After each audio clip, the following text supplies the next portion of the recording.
You ever feel like you're burning a candle at both ends? That's exactly how I feel. And so this morning I made the decision, once I got the kids back to school, I went ahead and went back to bed.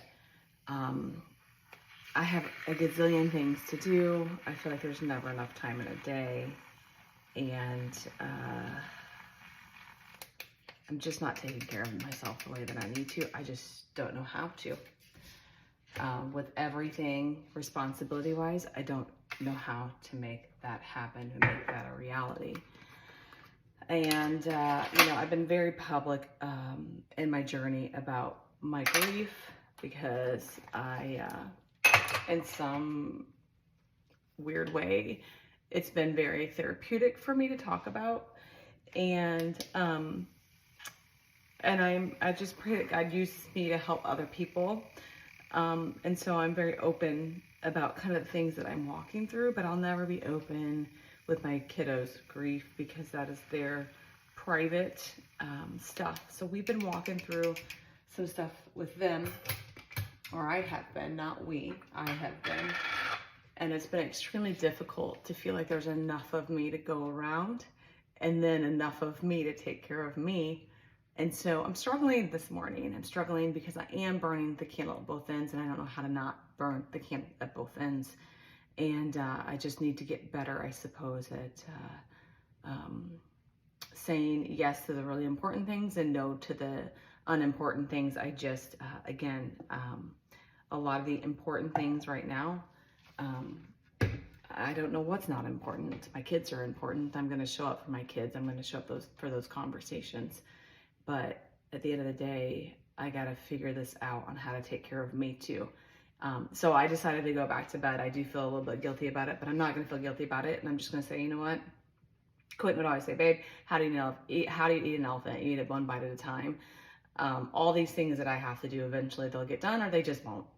And I'm somewhat of a perfectionist when it comes to getting those things done. And I'm struggling trying to figure out how to do it all. This whole single mom thing is so hard. And then on top of that, all the grief. So my 4 kids, they're teenagers. It's so hard to be there for all of them in the way that I want to be there for all of them. It's so hard to be at all their stuff.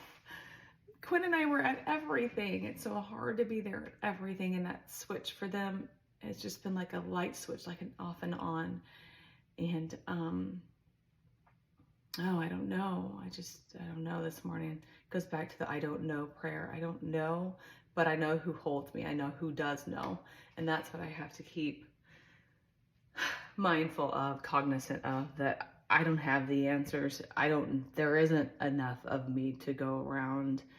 And I hate it. I hate it.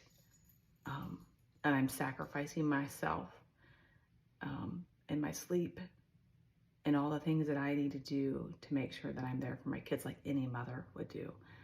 I'm not special in that. Any mother's going to do that. But I'm trying to figure this all out through this whole grief process because it's extremely difficult. It's extremely wearing. It's burning the candles at both ends, but not in a excited way. It's a very exhausting way. And I just don't see the light at the end of the tunnel on how that gets any better. So as I take some deep breaths, I'm going to go outside and enjoy my coffee this morning. The things can wait. As soon as I say that, I get this bubble of anxiety, right? The things can wait. And with God, all things are possible. And that's what I have to really keep my focus on. With God, all things are possible. So if you are like me this morning, you're feeling very overwhelmed, tapped out, exhausted. Maybe you're walking through grief like me. Maybe you've become a sudden single mother and trying to figure out what that life feels like and how you navigate that life. Friend, remember that with God, all things are possible. That's what I'm clinging to, the promise that I'm clinging to this morning.